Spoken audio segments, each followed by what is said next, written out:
السلام عليكم متابعي قناة حلويات أم هدى. اليوم غادي نحضر لكم بريوش هشيش ورطب كيجي هائل. الى عجبكم الفيديو ديال اليوم ما تنسوناش بتعليقاتكم وبلي جيم، والى عجبكم الفيديو ديال اليوم اشتركوا في القناة باش توصلوا بجديد الوصفات. خليكم مع المقادير وطريقة التحضير. بسم الله. نبداو على بركة الله. كنحتاج ملعقتين كبيرتين من الزبدة قمت بإذابتها مع كأس عنبة زيت بهذا العبار، هذا الكاس هذا كأس الشاي المغربي، 150 مليلتر، 4 ملاعق سكر خشن، 2 بيضات، 2 أكياس من نكهة الفانيلا، كيس من الخميرة الكيميائية من وزن 7 غرام، نصف ملعقة صغيرة من الملح، ملعقة كبيرة من خميرة الخبز أو الخميرة الفورية، الخل، كيلو من الدقيق الفرص، الماء لجمع العجين. نبداو على بركة الله. كنوضع الدقيق في الإناء،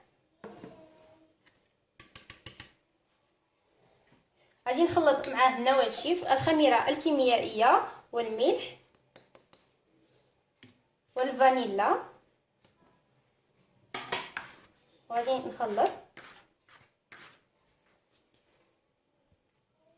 بعد ما خلطت النواشف كنوضع حفرة من هنا ومن هنا، كنوضع البيض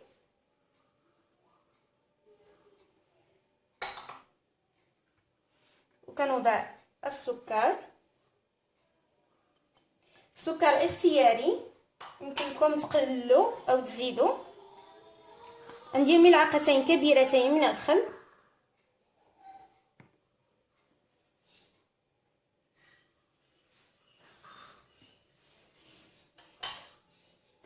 وغادي نوضع واحد الحفرة صغيرة ونوضع فيها الخميرة الفورية.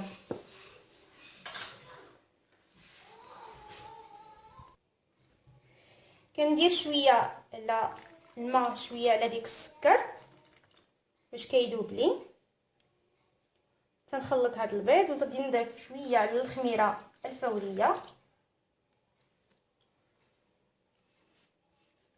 وغادي نمزج العناصر جيدا. غادي نضيف الزبده والزيت وغادي نرمل بيها.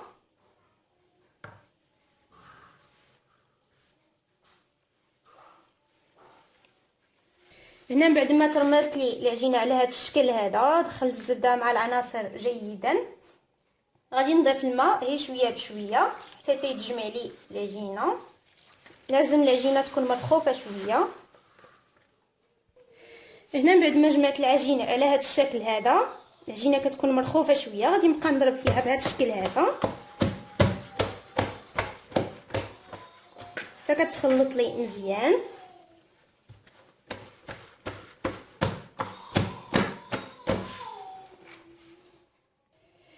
هنا بعد ما ضربتها مده 4 دقائق بيديا مزيان، غادي نغطيها بفيله ليمونطير ونخليها حتى يضاعف الحجم ديالها. من بعد ما تضاعف لي العجين على هذا الشكل هذا، غادي نعلي ليه كما تراو. غادي ناخذ الزيت ما بين ايديا، تنهبط العجينه باش ما يلتصقش لينا. ديروا الزيت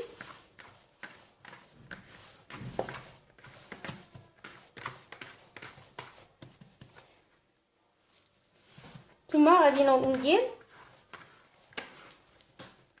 كويرات صغار على هذا الحجم هذا. حاولوا ما تعاودوش العجينه. غادي نوضعها في صفيحه الفرن اللي سبق لي دهنتها بالزبده، ودائما كندير الزيت ما بين يديا وتندير كره على هذا الشكل هذا. غادي نستمر بنفس الطريقه حتى نكمل الكميه كامله. هنا بعد ما كملت الكميه كامله تاع البريوش، خديت واحد البيضه خفقتها مع قليل من قهوه سريعه الذوبان وقليل ملعقه صغيره من الخل. دابا غادي ندهنهم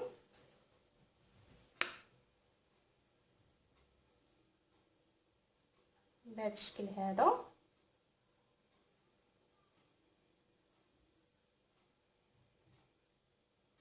والجوانب. غادي نستمر حتى نكمل الكميه كامله. بالنسبه للتزيين عندي زنجلان غادي نوضعو من فوق منه، يمكن لكم توضعوا كاوكاو مهرمش